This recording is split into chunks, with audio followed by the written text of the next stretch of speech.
Faith is believing in something you can't see, you can't feel, something that can't be proven. Then how do you know which is the right faith? I think that's a gut thing. I don't think about a right faith. I think about what resonates with me. I feel authentic. It brings me peace. I think there is no absolute truth in any religion. I think it's a matter of subjective experience. I kind of just trust my intuition, trust my gut. You just know. You just gotta follow it. You just gotta follow what you think is your faith.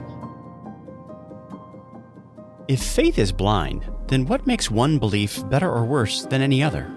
And if it's just a leap in the dark, why should any of us feel obligated to believe anything at all? My name is Shane Rosenthal. I was raised in a Jewish home but became an atheist at a very young age. Later, as I began to question things, I ended up losing faith in my atheism and converted to Christianity. Since that time, I've never stopped asking questions, and I've spoken with authors and scholars from all over the world in order to explore the beliefs and ideas that shape our lives.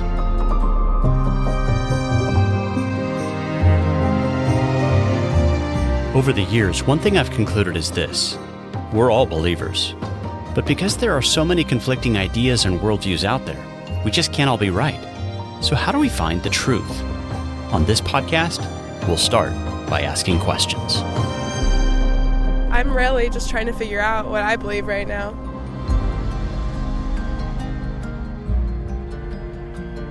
Hey there, welcome to another episode of the Humble Skeptic Podcast.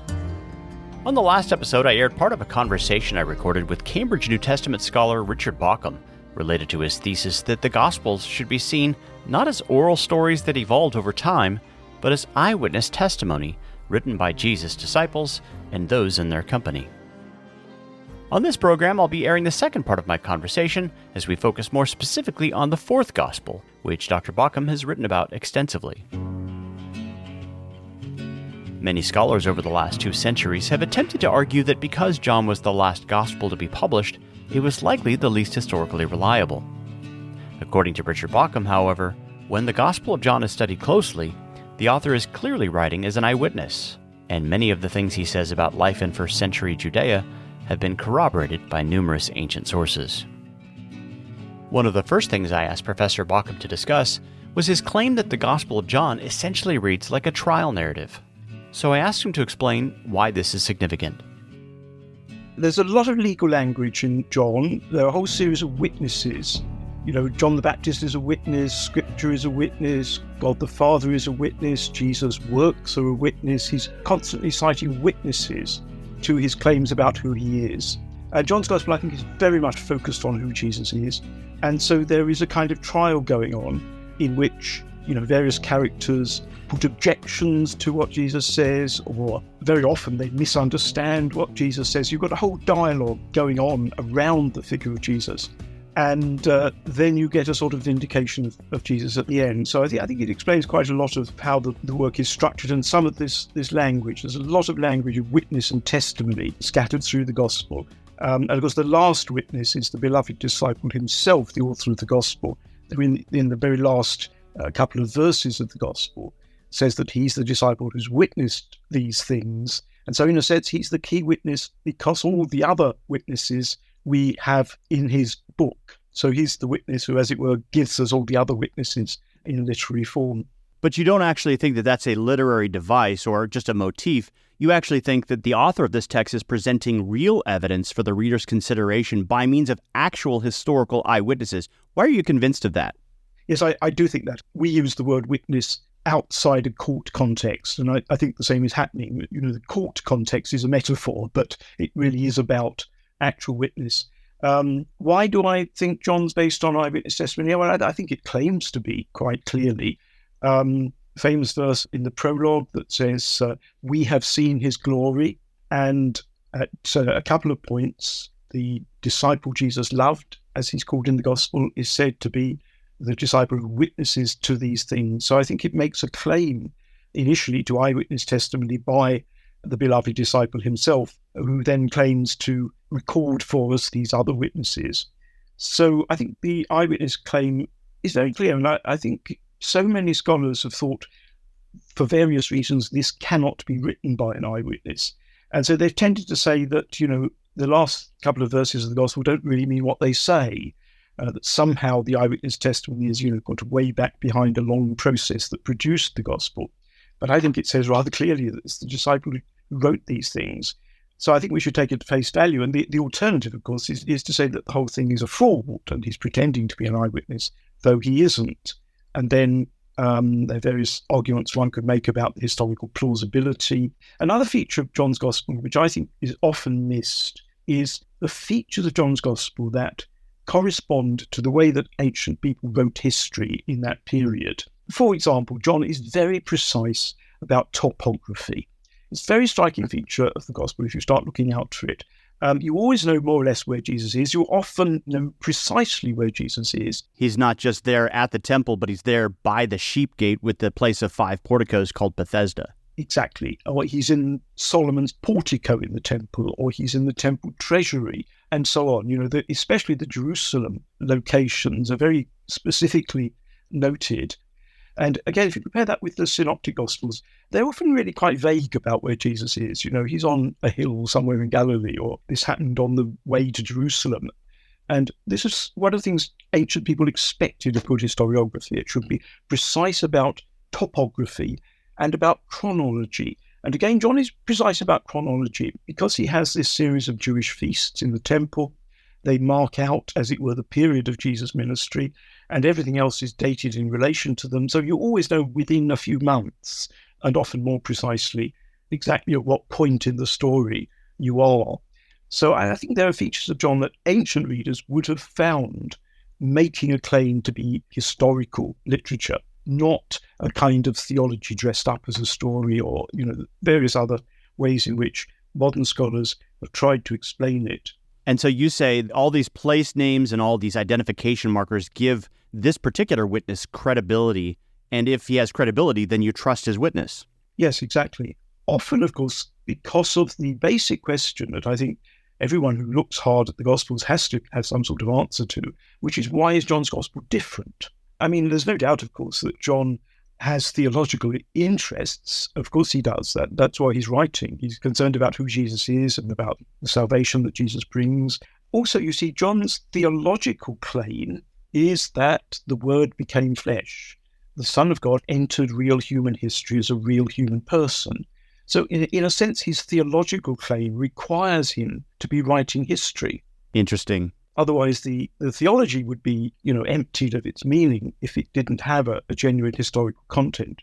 So you just mentioned that in the beginning is the Word who becomes flesh. There are some who have made the claim that John here is sort of writing an apologetic to Greeks as he's interacting with this idea of the Logos. Others argue, actually, the more we study the Jewish background and context to this idea of the Word, then you realize this is actually a very Jewish idea. What are your thoughts on that?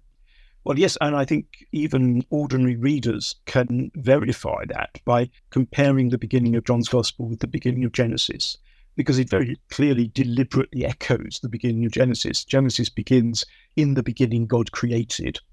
John's Gospel begins, in the beginning was the Word, and then it goes on to talk about creation. So I think there's a very clear allusion to creation, and initially the obvious meaning of word is the word that God spoke in Genesis to create the world. And so John says the world came into being through him, through the word. So that corresponds very closely to Genesis. And then remember that Genesis goes on to talk about light and darkness, and so does the prologue to John. So Genesis is the obvious background, which is why when I talk about the prologue, I actually talk about the word rather than the logos. I think the logos, because it's a Greek word which has a whole lot of additional meaning, is probably a bit misleading. Logos was a kind of well-known word, with a sort of philosophical content in the ancient world. So John may have been aware, that pagans who were familiar with that would pick up that connection as well. But I think if that's true, it has to be very secondary. And one of the things John is doing in the prologue actually is to root his Christology in Jewish monotheism. And Jewish monotheism was very much about distinguishing the creator from all the things that God created. All things were made by him, and without him was not anything made that was made. Why does he have to say that so elaborately twice? Because that's the key point he's trying to make. So I think he wants Jewish readers to see how his Christology is rooted in the Hebrew scriptures, and doesn't contradict them, but can be seen to grow out of them. And the other thing the prologue does, you see, is it starts off talking about the Word. That term for Jesus Christ is not used anywhere else in the Gospel. It disappears after the prologue. It disappears halfway through the prologue. As soon as he says the Word became flesh, as soon as he refers to the incarnation, he no longer uses the Word, and the Word becomes the Son. And of course, Son is what John's Gospel calls Jesus constantly throughout the Gospel. So in a way, he's saying to Jewish readers, you know who I'm talking about from the Hebrew Scriptures, the Word of God, but now he's being revealed as God's Son. So the prologue makes the transition from the Word of God in creation to the Son of God in incarnation. And then we have seen his glory, the only one, in the trial narrative that you find in Isaiah, the only one who has glory is Yahweh himself, who does not share his glory. But now we've seen it with our own eyes there at the beginning of John's Gospel. Yes. And I think, some people want to take that we to mean all Christians. All we Christians have seen glory. But I think it's clearly not that, because it goes on, it says, we have seen his glory and so on and so on. And from his grace we have all received.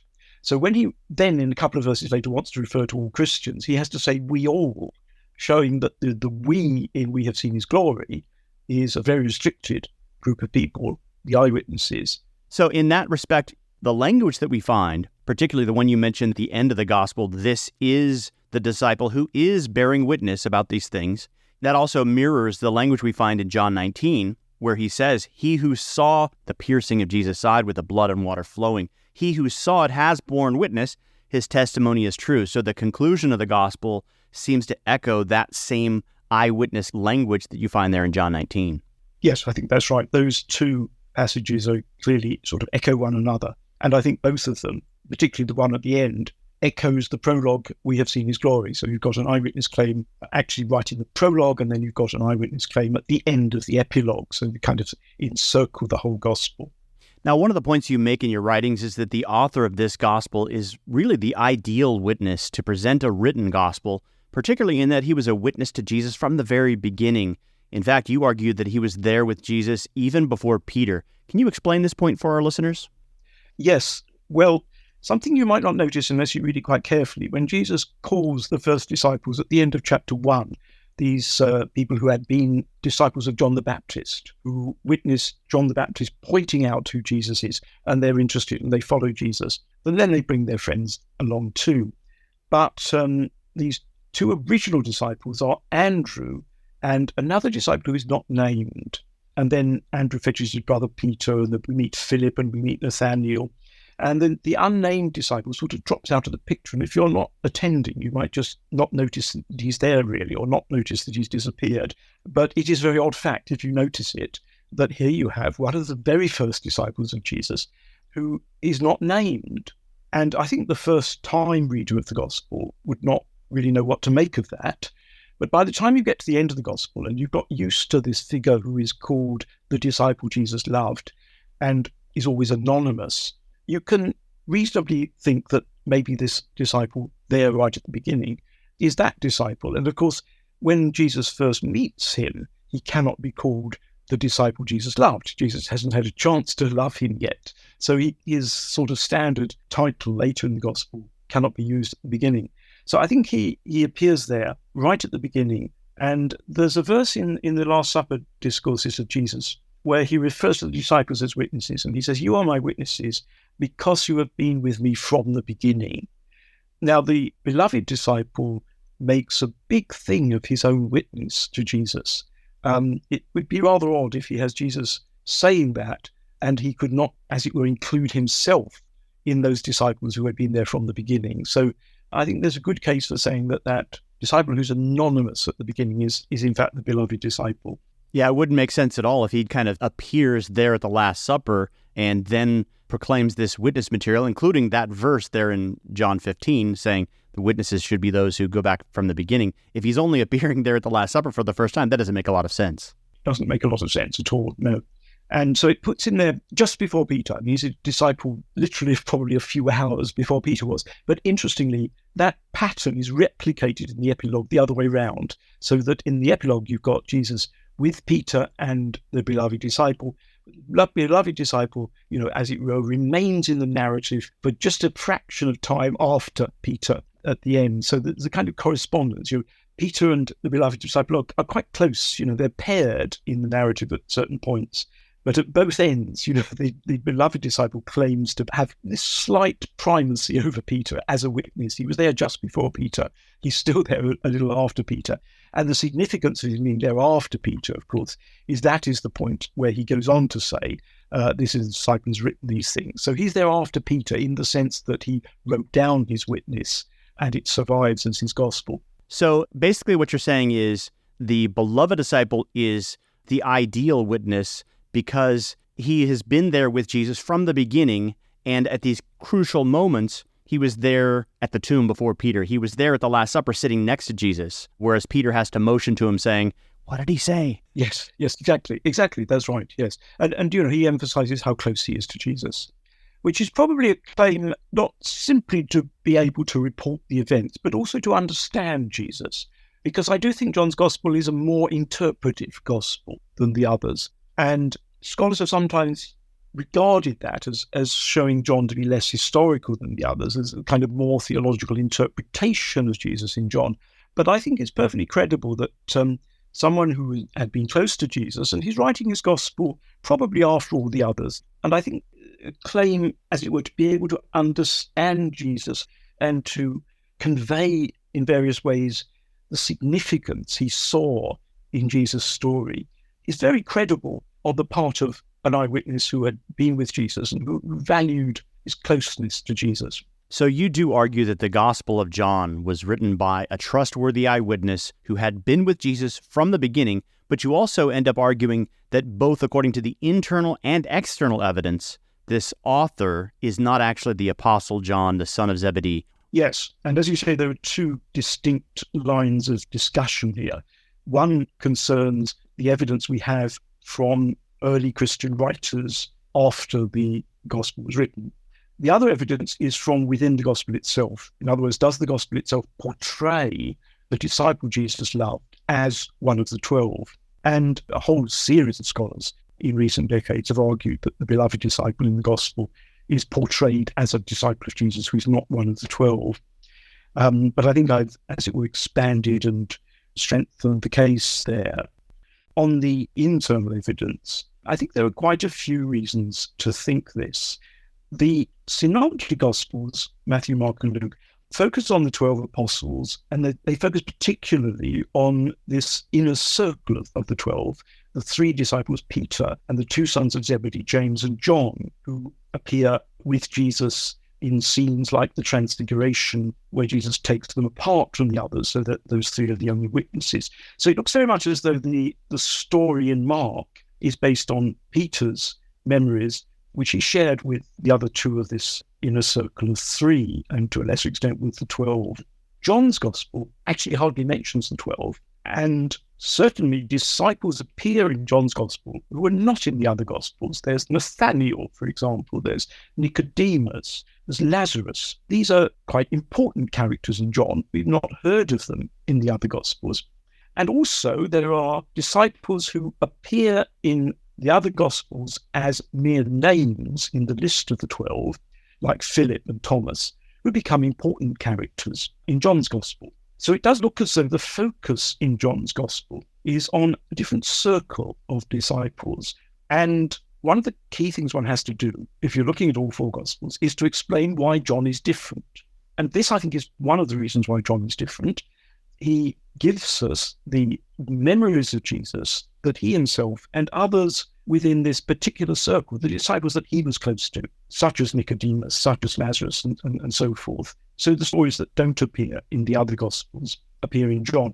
The other big contrast, of course, is that so much in John's Gospel happens in Jerusalem, very little in Galilee. Right, he comes from Galilee to the Jerusalem festivals, and it's situated mostly in Jerusalem, whereas in the Synoptic Gospels, most of the scenes are set in Galilee, right? Exactly. Now, if you compare the role that the beloved disciple plays in John's Gospel, what we know about him, very little in common with the account of John, the son of Zebedee. I mean, just one point that's really worth making, because people don't usually think about this when they think about who was the beloved disciple. In the Synoptic Gospels, John is always mentioned along with his brother James. James and John, the sons of Zebedee. They're an inseparable pair in the Synoptic Gospels. In John's Gospel, James does not appear at all until in chapter 21. Chapter 21 has a single reference to the sons of Zebedee. So both sons of Zebedee are named there. But if the beloved disciple is John, the son of Zebedee, we would expect his brother James to come into the picture from time to time at least, whereas he's notably absent from this narrative. So if people say, well, John, the son of Zebedee, was an important figure close to Jesus in the Synoptics, so surely he must be there in John's Gospel, and there's no other character he can be except the beloved disciple. To which I counter, James, the son of Zebedee, is just as important a character in the Synoptics, and he does not appear in the fourth Gospel. So the non-appearance of key people from the Synoptic Gospels in John's Gospel cuts both ways, actually. I don't think you can have it applying to John unless you also face the fact that James is not there. Now, you also talk about John 21. You just mentioned that scene in which I think there are 7 disciples total who are mentioned, 5 of whom are named, 2 of them being the sons of Zebedee. But then there are 2 anonymous disciples. You talk about that being a kind of bookend that mirrors the anonymous disciple there at the beginning. Can you talk about that and how you think it points to the fact that the author of this gospel is one of those 2 anonymous disciples mentioned there at the beginning of John 21?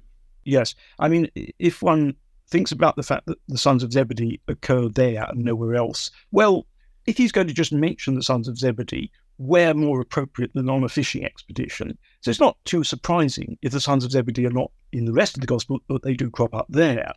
So you've got 7 disciples, the sons of Zebedee, the others who are named, Nathaniel, Philip, and so forth, and the 2 unnamed disciples, so that all scholars who take the view that the beloved disciple is not one of the 12 see that the 2 anonymous disciples cover the appearance of the beloved disciple very soon in that narrative. So if the beloved disciple is not one of the sons of Zebedee, then he's one of the 2 anonymous disciples. That's pretty obvious. But of course, that is consistent with his anonymity through the rest of the gospel. And it corresponds, as you say, to his original appearance at the beginning as an anonymous character.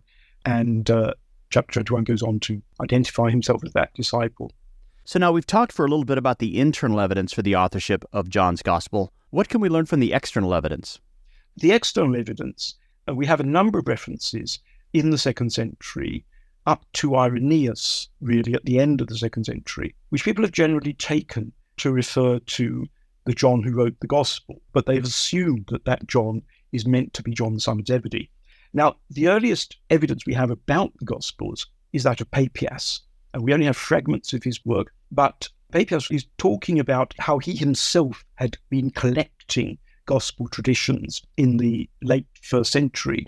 So you would ask about what Andrew had said and what John had said. And then he said, he would also ask about what John the Elder and Aristion, disciples of Jesus, were saying. There's a clear contrast between what the first group of disciples of Jesus had been saying, presumably they're now dead, and what these other 2 disciples of Jesus were saying at the time when Papias was inquiring, which is probably around the 80, that sort of period in the late 1st century.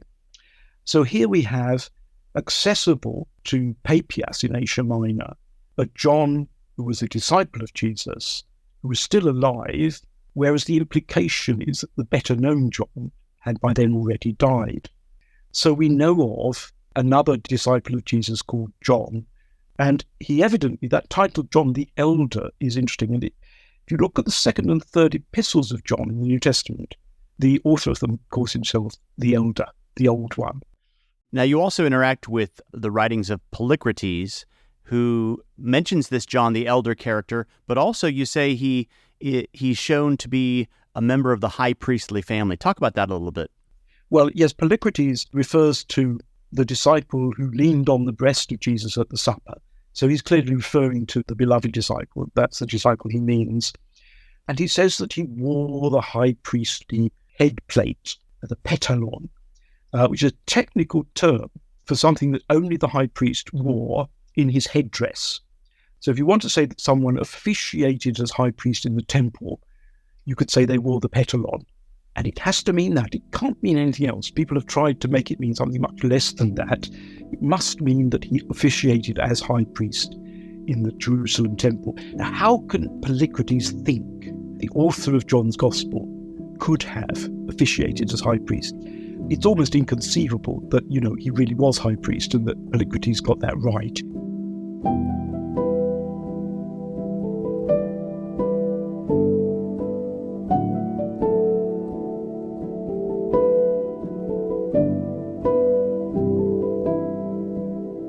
Richard Bauckham is so often on the right track that it's generally not wise to disagree with him. But here, I must admit that I do. Is it really inconceivable that the beloved disciple could have been a member of the high priestly family who officiated as high priest at one of the Jewish festivals before the temple was destroyed? It certainly is if you identify the beloved disciple with John, the fisherman from Galilee. But if this disciple was an anonymous Jerusalem follower of Jesus, who's to say whether or not he could have been connected to the priestly line? What if his name was intentionally kept out of the record as another example of protective anonymity because of his connection to the family of Annas and Caiaphas? With this question in the back of your mind, listen to the following words from John 18. After Jesus was arrested and led to the high priest's residence, verse 15 says that Simon Peter followed behind, along with another disciple.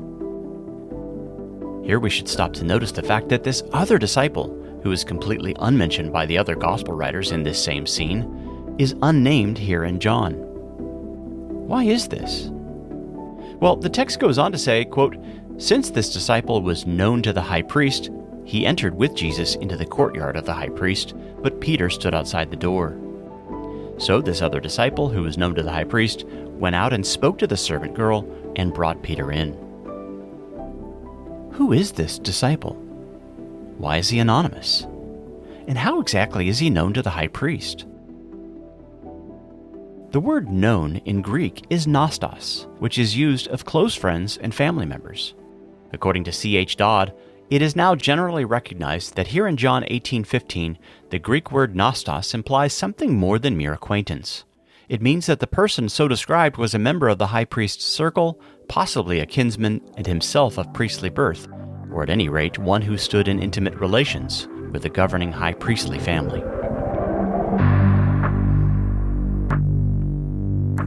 Perhaps then Polycrates wasn't mistaken after all. Polycrates, you see, served as a bishop in the city of Ephesus sometime in the middle to latter part of the 2nd century. And this also happened to be the same city in which John served as an elder less than a century earlier. In fact, it was also where he wrote his gospel. In my thinking, therefore, Polycrates wasn't likely to be mistaken. And when we study John's gospel closely, we see that not only was this unnamed disciple of Jesus known to the high priest, but that he also had the authority to let Peter into the gated courtyard of the high priest during this important late-night trial. Over the years, I've had a number of opportunities to talk with scholars who have written books related to the Gospel of John, and whenever I've done this, I've always thrown in a question about this verse from John 18. Here's my conversation with D.A. Carson. Dr. Carson, what's your view of the unnamed disciple who appears in John 18, who follows Jesus into the courtyard of the high priest, and then who later speaks to the servant girl and grants Peter access? Do you think this character is also the beloved disciple and thus the author of this gospel? Probably, but not certainly. I think it's the simplest solution. I think that once John has adopted the strategy of not naming himself, but referring to him obliquely and commonly as the one whom Jesus loved, I think that that makes sense. Now, since in your view this would be John the son of Zebedee, how do you account for the fact that according to verse 15 of John 18, that he was known to the high priest? The Galilee fishing business provided food for the capital, and it may well be that John was one of those who had access to the courts of Jerusalem precisely because he acted in part for the family in sales and so on. I can't prove any of that. But it's a more reasonable speculation than the speculation that has to invent another unknown party. But why would the high priest's fish salesman have the authority to grant Peter access into the court? Well, it does not establish that the figure has the authority to let Peter in, but that he is known and therefore Peter is let in. It sounds much more like, hey, you know me. Can my friend come in here, please? I also discussed this with Dr. Craig Blomberg, author of The Historical Reliability of John's Gospel. Dr. Blomberg, what's your view of the unnamed disciple of John 18, who's known to the high priest and who also seems to have the authority to grant Peter access into the courtyard? Do you believe that this is the beloved disciple? It certainly could be. You've got 5 places in the latter chapters of John where you have this strictly anonymous person called the disciple Jesus loved that the church has associated with the Apostle John since early days. But you also have a handful of other places where you just have an anonymous disciple, where you might expect a name to appear, but you don't. And if John the Apostle, as the writer, is being consistent in not referring to himself by name, he may be that person that you alluded to in chapter 18. Somebody had to provide the elders and high priests and governors with food, and the food for the most part came from Galilee. The best fish were consistently said to come from Galilee. Jerusalem is landlocked.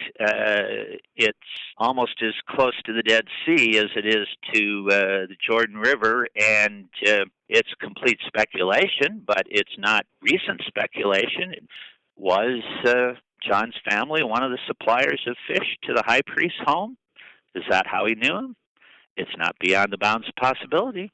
All that is claimed there is that the high priest apparently knew who John was. Andreas Kostenberger, research professor of New Testament at Midwestern Baptist Theological Seminary. And so that enabled him to gain Peter access. This is part of the consistent portrayal of the author, which I believe to be John the Apostle, having superior access, superior even to the Apostle Peter. And so you see consistently that, say, in the upper room, Peter is turning to the beloved disciple to find out the identity of the betrayer.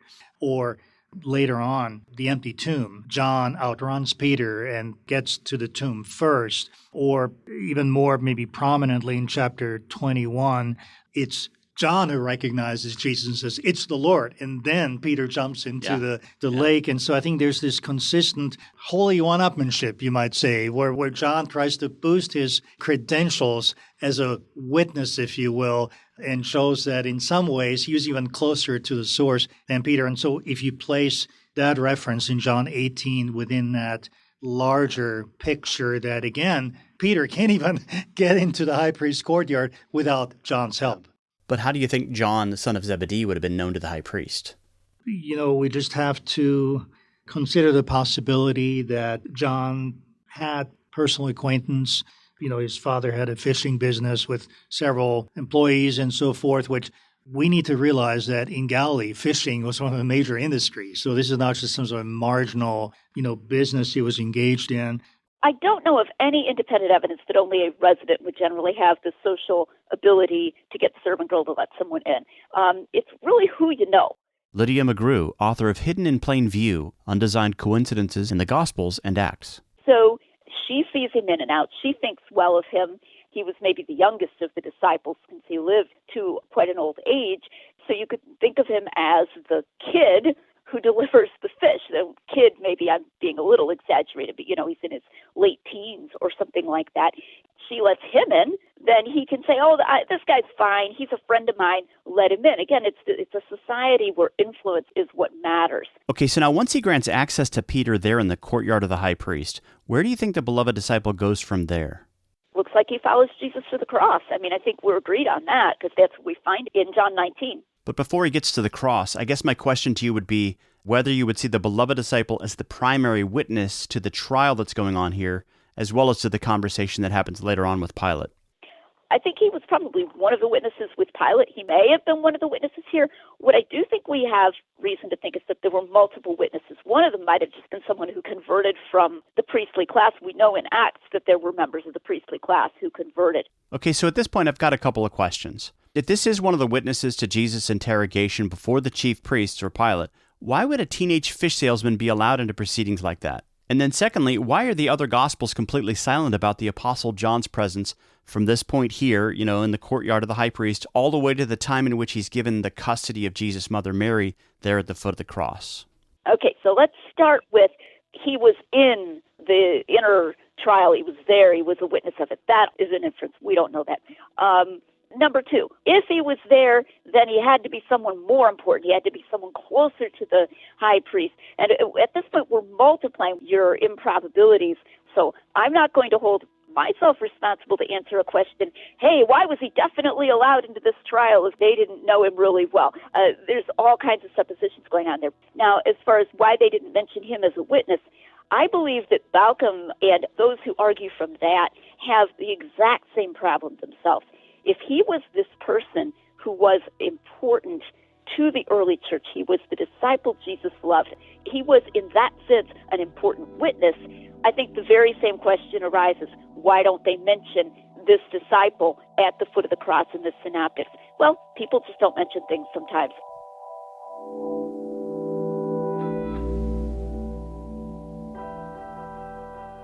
All four of the scholars you heard from agreed that the unnamed disciple of John 18 was the beloved disciple, and therefore also happened to be the author of the fourth gospel. But since they believed that this also happened to be the Apostle John, they ended up arguing that the best explanation for John 18:15 was that because John was a fisherman, he likely sold fish to the high priestly family. So I asked Richard Bauckham what he thought of this interpretation. It's not only a weak hypothesis, it's nonsense. The Zebedee family would have sold their fish to the local market in Galilee. It's inconceivable that their fish would have gone to the high priest. The fish trade didn't happen like that. And, my recently published book on Magdala in Galilee dominated the fishing industry. It's a very long chapter about the Galilean fishing industry. And there's no way that a Capernaum fisherman would have supplied the high priest. It makes no sense in the economy of the fish trade at that time.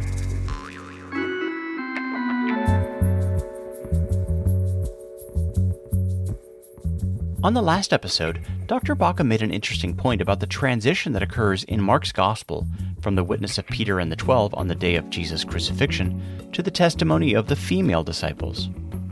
After Jesus' arrest the previous night, according to Mark's Gospel, all the disciples fled and were nowhere to be seen during the crucial events of his death, burial, and resurrection. Numerous texts from the Gospels and Acts indicate that Jesus specifically appointed the 12 to be his witnesses, since they had been with him from the beginning. And yet, at the most crucial part of the story, Mark ends up relying on several female eyewitnesses who essentially fill in for the apostles, who have all fled at this point in the narrative. As Richard Bauckham pointed out, Mark presents their testimony in a series of words connected to verbs of seeing. They were looking on from a distance at the time of crucifixion, and they saw the tomb in which Jesus' body had been placed. On Sunday morning, they were the first to discover the tomb empty, and they reported seeing an angel who told them that Jesus had risen from the dead.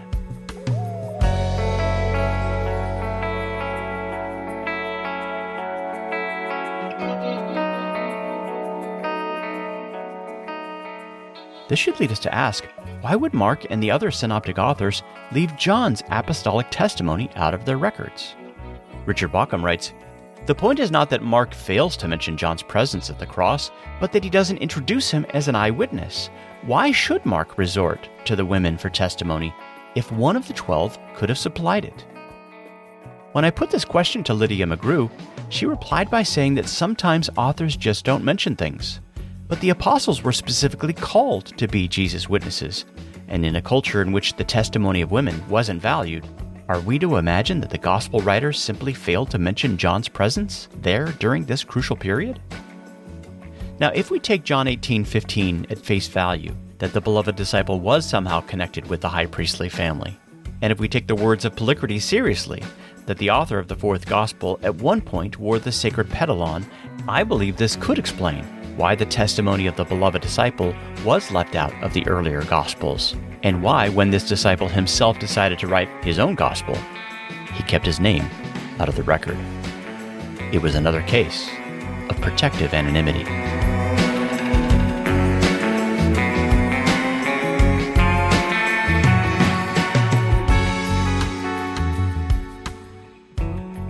Unfortunately, when I discussed my view with Richard Bauckham, he didn't seem to be terribly impressed. Here's that part of our conversation. It's almost inconceivable that, he really was high priest and that Polycrates got that right. unless you take the words of John 18 seriously, if this unknown disciple there in John 18:15 is a member of the high priestly family, and he is the author of the gospel, that would seem to match with what Polycrates is saying. Yes, but, we know who the high priests were from the time of Caiaphas, the time of Jesus. We know who the high priests were down to the destruction of the temple, and none of them are called John. And it would be very, very difficult to explain how a disciple of Jesus could have officiated as high priest in the Jerusalem temple. I mean, how could that have happened?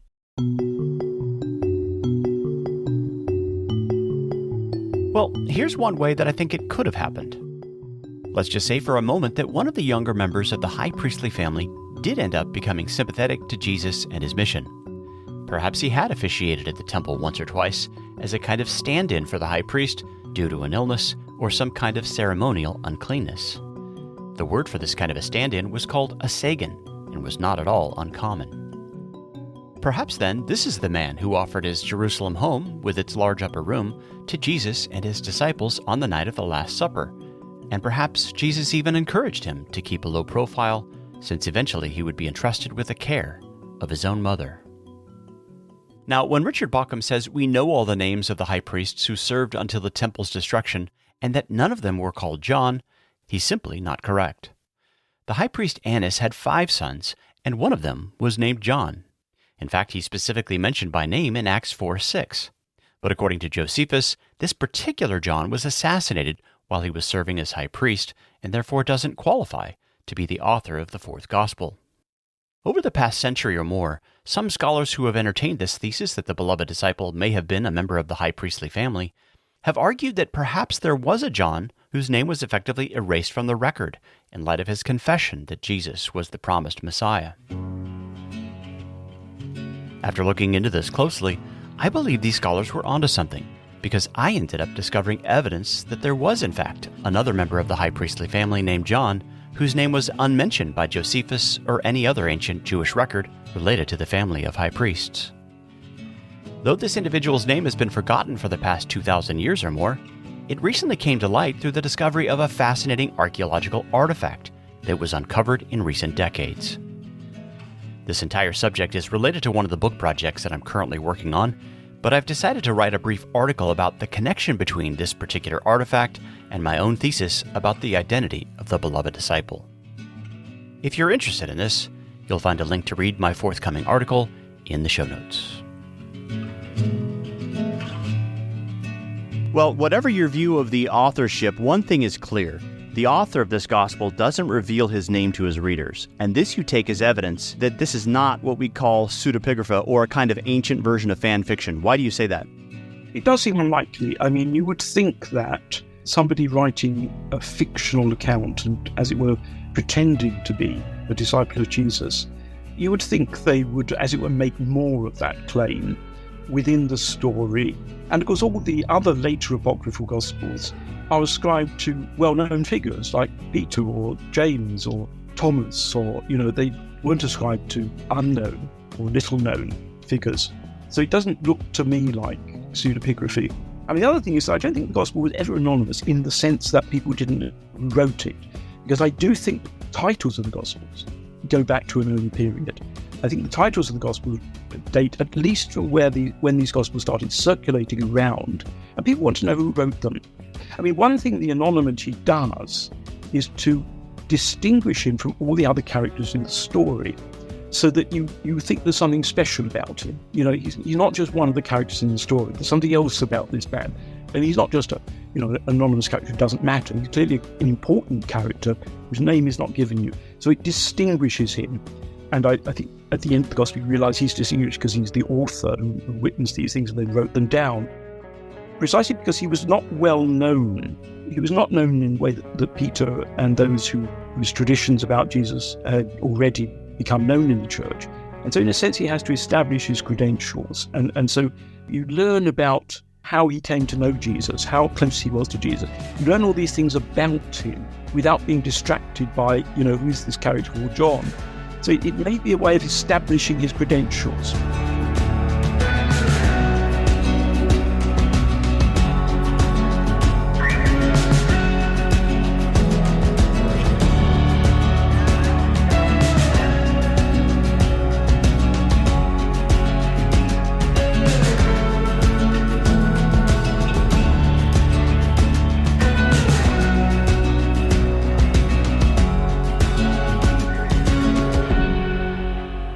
Folks, thanks so much for joining me for this edition of the Humble Skeptic Podcast. As always, if you'd like to investigate this topic further, as always, be sure to check out the show notes for this episode at humbleskeptic.com. While you're there, be sure to check out the link to my forthcoming article on the identity of the beloved disciple, which includes information about the discovery of this fascinating archaeological artifact. For those of you in or near the St. Louis area, I'll be speaking at an apologetics-related conference this weekend with Greg Kokel and Jeremy Smith, and you can find information about that in the show notes as well. Once again, the web address is humbleskeptic.com. That's humbleskeptic.com, and I look forward to being with you again next time as we discuss the beliefs and ideas that shape our lives.